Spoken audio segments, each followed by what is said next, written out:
Kita akan teruskan. Last, audit file.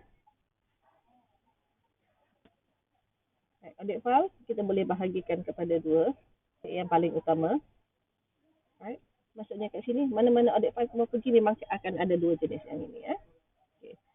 So yang pertama, current audit file. Yang kedua, fixed or permanent audit file. But normally saya biasa guna term permanent audit file. Okay. Current audit file. Current audit file. Dia memang satu file. Satu file. Memang kita filingkan dia.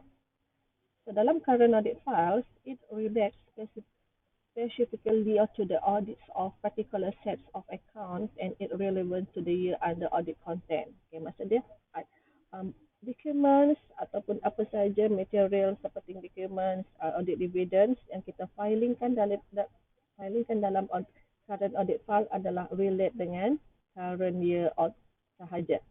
Okay. Contohnya sekarang ni kita audit pada year ended 31st December 2019. So this means apa yang kita filing dalam current audit file adalah yang berkaitan dengan item-item, okay, figure-figure for the financial statement for the year ended 31st December 2019 sahaja. Okay, contoh dia kat sini, financial statement untuk tahun itu sahaja, prinsip apply, list of audit work schedule and audit program, major or main, schedule support, okay, special audit report, confirmations and reconciliation bank result, observation result on rotation stock or stock flow and work in progress, confirmation result for debtor and creditor, evidence of the planning process. Yang ini semua adalah audit evidence. Okay, audit evidence yang relates dengan current year sahaja, current year. Contohnya kita audit untuk year ended 2019, so that means audit dividend ini adalah relate dengan 2019 sahaja. So kita filing kat sini. Okay, sambung. Evidence of auditor understandings of accounting and internal control system. Okay, dari segi sistem kawalan diorang, okay, dari segi prosedur step-step dia kita kena dapatkan masuk kat sini. Analysis of transactions and balances. Okay, analisis berkaitan dengan transaction account dia dan juga balance account. Record of nature, timing and extent of audit procedure, performance and the result of such procedure, indication as to who performed by assistant who supervise and review. Okay, nama. Okay, audit tu, audit works tu siapa yang buat, okay, siapa yang supervise dia dan siapa yang review. Masuk kat situ nama dia. And then details of procedure apply regarding component those financial statement are audited by auditor, another auditor. This one in case company yang kita audit tu kita gunakan ada auditor. For example, bila kita audit holding dan juga subsidiary. Holding ibu syarikat, ibu pejabat dia dan juga subsidiary. Kadang-kadang yang audit holding company adalah company yang lain. Yang audit subsidiary adalah company yang lain. Maksud dia ada dua auditor yang terlibat kat sini. Okay.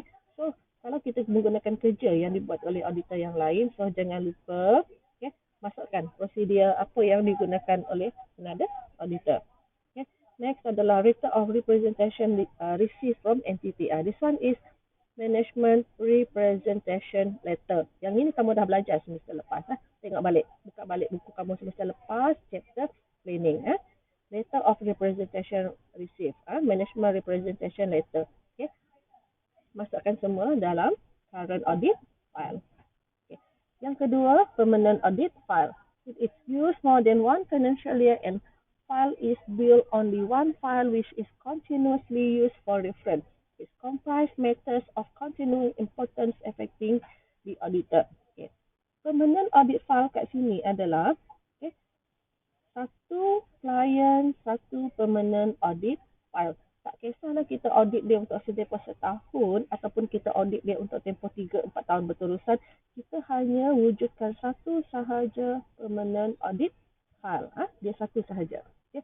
So dalam permanent audit file kat sini, kita akan filingkan contohnya copy of article association, memorandum of association, business plan, maklumat-maklumat berkaitan dengan legal, organisation structure dia, extracts of copies of important legal document, agreement, berkaitan dengan perundangan, semua kita masuk kat sini. Accounting and internal control system. Okay. Lagi ya. Letter of engagement and chart of account. Okay. Surat lantikan letter of engagement. Surat dia lantik kita sebagai auditor. Chart of account dia. So kita nak tahu macam mana sistem account dia. Company policy and company project information as well as official banker. Official banker maksudnya kadang-kadang satu company dia tak semestinya ada satu saja dia punya bank. Kadang-kadang dia sampai gunakan 4-5 jenis bank. So kita kena tahu contohnya Maybank. Maybank dia wujudkan untuk tujuan apa. Kalau sell dia masukkan mana. Kalau gaji dia gunakan mana. Yang itu kita kena notify kat sini ya.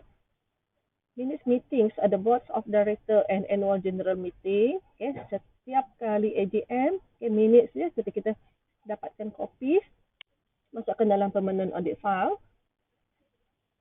Manager specimen signature, directors and administrator. Kita kena dapatkan specimen signature. Specimen signature maksud dia contoh tanda tangan. So, kita nak tengok bila kita audit, contohnya kita audit, kita nak buat vouching, kita nak make sure document ataupun payment itu approve ataupun tidak. Normally kita akan check ada tak tanda tangan kat situ. So, macam mana kita nak tahu tanda tangan itu adalah tanda tangan orang yang betul-betul approve dia. So kat sinilah kita boleh check contoh tanda tangan yang betul approve. Production procedure and detail of production goods.